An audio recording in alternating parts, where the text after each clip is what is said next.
A good attorney, I think, knows how to ask the right questions with their clients to really seek information about your background, character letters, support letters, information that might not be relevant to the actual crime you're alleged at first glance. And we're going to talk about that in this video.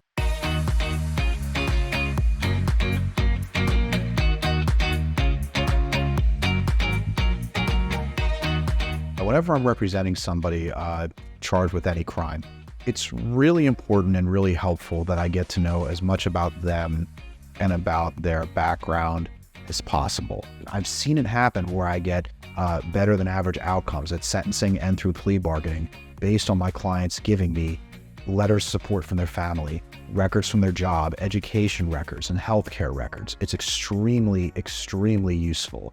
And when my clients do that, it allows me as their advocate to argue for a different result that's more favorable. It's vital to the case. When a district attorney or a judge opens up a case file and they see that somebody's charged with offenses, be they misdemeanors or felonies of any level of severity, that's usually all they see initially, just black and white, somebody's accused of doing something wrong.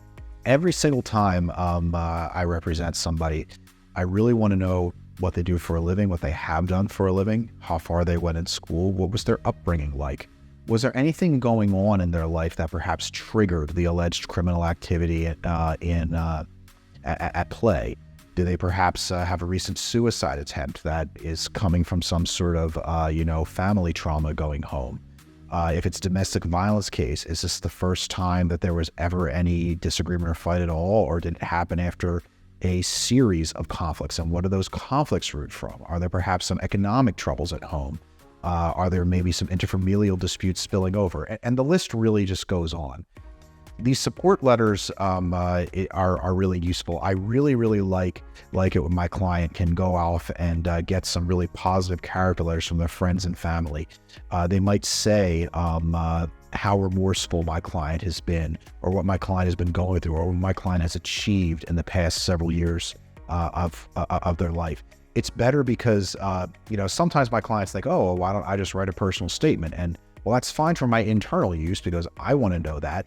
But when we present that to a judge, that might come off as really self-serving. It's usually best to have other people come forward and talk a lot about what my client has been up to and what type of life they come from. Did they have maybe the same advantages that judges and DAs have? A lot of times the answer is no. And spelling out specifically how that affects the case really is important. And on that note, it's also particularly useful to talk about how this stuff is relevant to the era of felony sentencing.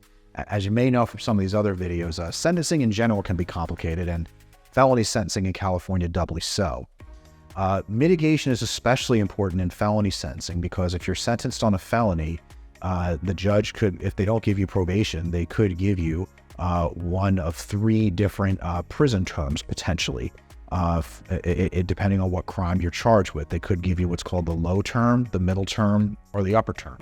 There are lots of restrictions on the judge's ability to choose between those 3 choices.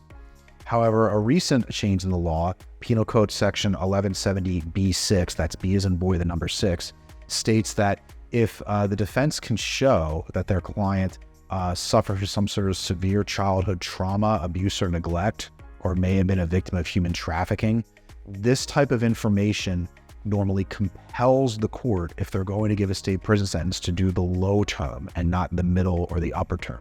This can make a difference of several months or even years, depending on how the sentencing goes down. But the point is, your defense lawyer is not doing their job if they don't look into these issues for you. Because it's so complicated sometimes, that's exactly why giving your attorney the ammunition they need about your ties to the community, any of your accomplishments, any of your aspirations, and what life was like growing up. All these things are absolutely essential to defense of a criminal case. It's really always worth looking into. Never go through a case autopilot in general, and this issue on mitigation, I think, demonstrates that plainly. I hope this was helpful.